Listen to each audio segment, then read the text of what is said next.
Bonjour à toutes et à tous et merci de nous préférer pour vous informer. Voici les titres.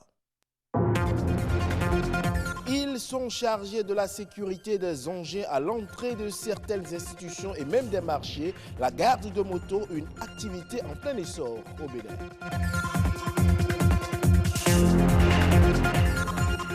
Le Bénin est un grenier de richesse en matière de patrimoine immatériel. C'est le cas de la danse, qu'elle soit traditionnelle ou moderne. C'est un pilier qui indique une destination vendable. Et on les voit habituellement durant le mois de décembre. Dans une ambiance festive, les Caleta prenaient d'assaut les rues. Mais aujourd'hui, cette distraction a presque disparu.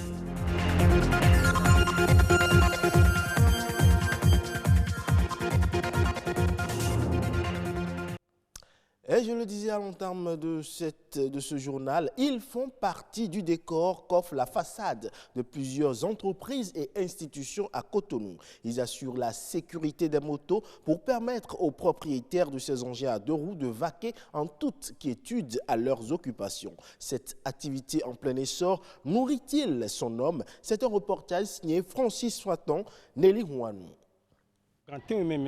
Nous venons à 7h et à 20h nous fermons. Les gens viennent garer leurs motos et nous les surveillons. Nous n'avons jamais eu de perte de moto.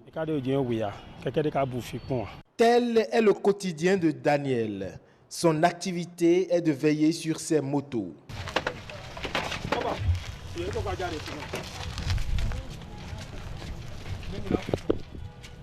À Cotonou et dans quelques villes du Bénin, il n'est pas rare de voir des espaces aménagés pour accueillir et assurer la sécurité des motos. Avant, nous surveillions les motos sans ticket. Quand les clients finissent de vaquer à leurs occupations, ils payent.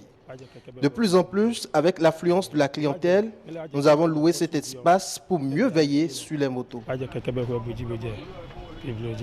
250 à 300 motos, parfois plus. Le nombre chaque fois grandissant de motos à ces postes de garde vélo augmente le chiffre d'affaires des promoteurs. Cette activité permet aux jeunes qui s'y investissent de subvenir à leurs besoins. Cette activité est très rentable. C'est une bonne activité.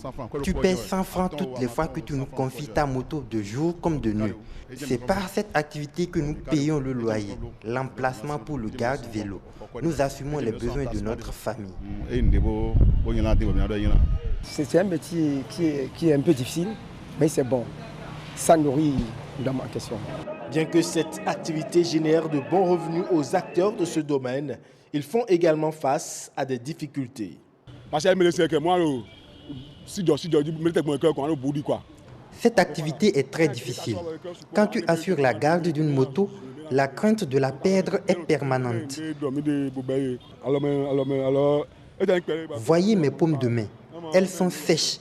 Pire, les béquilles des motos nous déchirent les pieds. C'est pénible.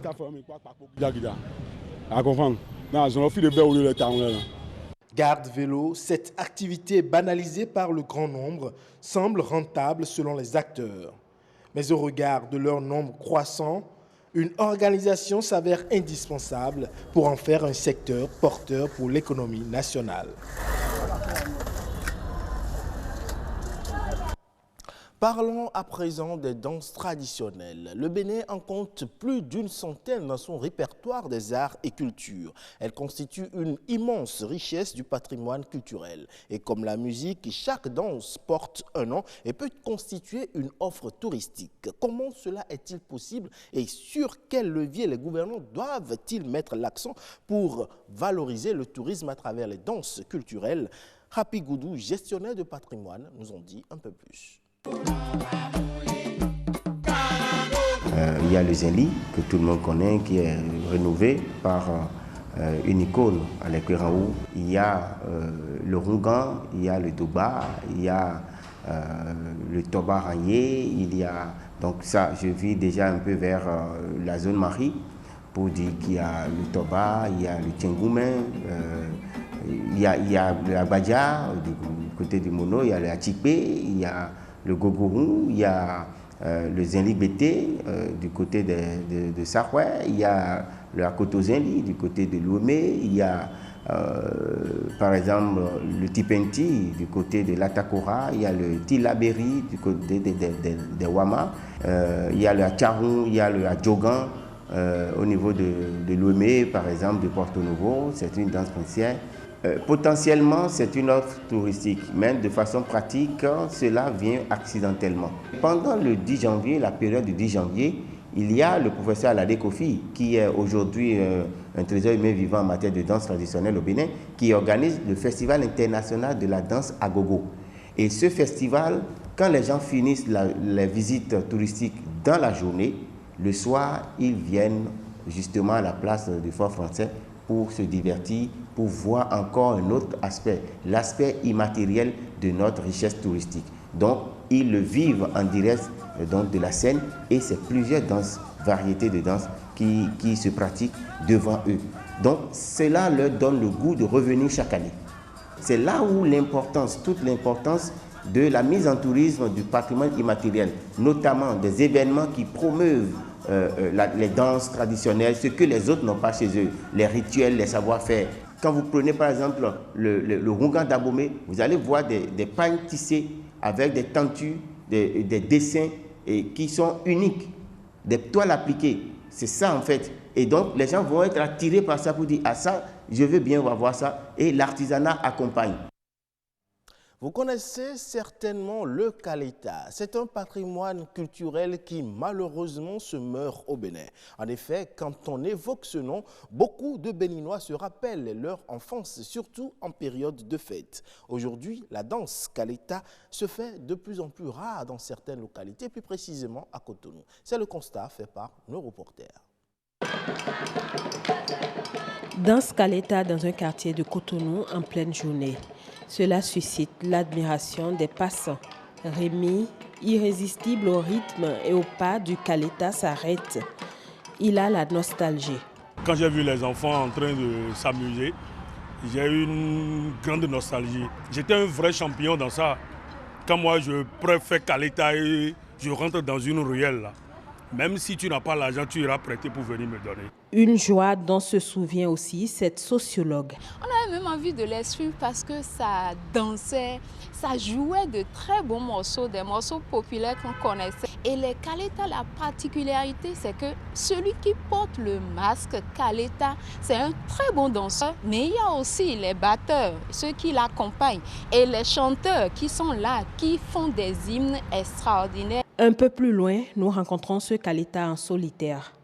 Cela ne surprend pas les amoureux de la danse Kaleta, surtout quand on sait que la pratique se raréfie. Au moment où moi je faisais ça, c'est toute une organisation, on faisait des répétitions et tu ne vas voir personne chez nous à ne pas taper, ne pas une castagnette, ne pas chanter, non, tu ne verras pas. Mais aujourd'hui, l'effervescence qu'il y avait autour avant, il n'y en a plus aujourd'hui. Notre société africaine n'est plus une telle communauté comme cela était avant, où l'enfant de l'autre était mon enfant.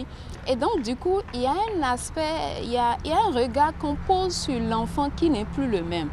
Et donc, ces enfants qui vont dans les rues, les parents ont peur de ce qui peut leur arriver.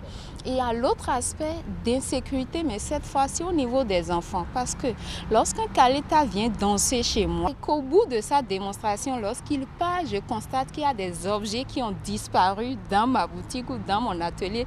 Vous convenez avec moi que prochainement, lorsque je vais les voir venir de loin, je vais les chasser.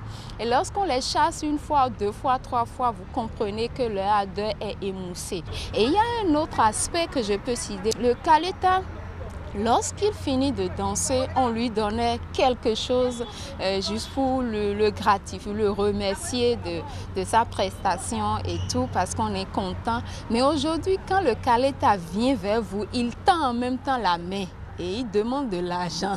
Alors lorsqu'on voit ça, et on chasse en même temps. Le Kaleta, une des valeurs culturelles africaines dont l'origine remonte au Brésil, est ainsi menacé de disparition. Réinventer le Kaleta en ce moment où tout se modernise pourrait favoriser la préservation de cette société des masques du Bénin. Hors de nos frontières, à présent en Côte d'Ivoire, de nombreux jeunes bénéficient des formations à l'entrepreneuriat. Des formations dont l'objectif est de les pousser vers l'auto-emploi. Plus de détails dans ce reportage. Kwasi Adjoa Liliane a participé pendant 6 mois au programme TIMO, les travaux de haute intensité de main-d'œuvre, en 2017. Avec le revenu obtenu grâce à ce programme, elle a démarré la construction de 3 magasins et tient parallèlement un commerce. Je voulais faire un magasin, mais comme je n'avais pas d'argent pour le faire, donc j'ai entendu le projet qu'ils sont en train de lancer. Donc je dis je vais faire aussi pour pouvoir faire mon magasin. Donc pendant les 6 mois, en tout cas, j'ai essayé d'économiser un peu pour compléter sur ce qu'ils ont gardé là-bas. Et qu'ils m'ont donné, je suis allée acheter un petit terrain. Quand j'ai acheté, bon, j'ai essayé de faire un peu de trucs jusqu'à aujourd'hui, j'ai fait 3 magasins dessus. Dans la pratique, les bénéficiaires de ce programme reçoivent sur la même période une prime mensuelle ainsi qu'un accompagnement financier à la fin du cycle. Le programme TIMO est l'une des composantes du PGDEC, le projet emploi jeunes et développement des compétences, initié par l'État de Côte d'Ivoire et financé par la Banque mondiale pour un montant global de 25 milliards de francs CFA. Créé en 2012 et terminé en 2017, la première phase du PGDEC a enregistré un succès retentissant. 33 636 jeunes, dont l'âge varie entre 18 et 35 ans, soit 122% de taux de réalisation. Fort du succès de la première phase du PGDEC, un financement du même montant, soit 25 milliards de francs CFA, a été octroyé au profit, cette fois, des 31 500 jeunes. J'ai un métier, je suis fière de ce métier. Je peux devenir aussi une opératrice économique, c'est-à-dire je vais créer des emplois. Les gens viendront travailler dans mon affaire et je ne vais pas faire. Dans un souci de mieux gérer les revenus issus de leurs différentes activités, il a été institué l'initiative Association villageoise pour l'épargne et du crédit avec. Au sein du groupe, on se donne des crédits. C'est à travers des crédits qu'on réalise nos petits projets. Et Dieu merci, ça marche très bien. Et on a bénéficié aussi d'une formation qualifiante parce qu'avant c'était un peu difficile la gestion de ce qu'on avait. Mais grâce à l'AVEC, aujourd'hui, on arrive à mettre quelque chose de côté. Géré par le Bureau de coordination des programmes emploi, la deuxième phase du PGDEC 2015-2020 est centrée sur l'approche décentralisée de l'insertion jeune à travers des maîtrises d'ouvrage déléguées avec des collectivités territoriales. Pour ce faire, des conventions ont été signées avec 12 mairies et 10 conseils régionaux et districts pour un montant total de 8 milliards 33 millions de francs CFA au profit de 12 450 jeunes. Les activités mises en œuvre sont l'apprentissage et les TIMO en milieu rural et l'entrepreneuriat. Le district de Yamsokro fait partie des bénéficiaires. Vous savez, la réussite d'un projet dépend de sa durée aussi dans le temps. Faire des actions ponctuelles qui ont une échéance courte et puis ne va pas voir loin, ça ne sert à rien. Les principaux objectifs de la première et la deuxième phase du PGDEC sont d'offrir aux jeunes l'opportunité d'acquérir une première expérience professionnelle et améliorer leurs perspectives d'emploi. Mais surtout, permettre aux acteurs locaux d'assurer la pérennité de cet important programme au départ des partenaires financiers. Le véritable enjeu reste donc le transfert de compétences aux collectivités locales d'ici à la fin des 18 mois de rallonge qui expire en décembre 2020. Et c'est la fin de cette édition. Le prochain rendez-vous de l'information, c'est à 19h45.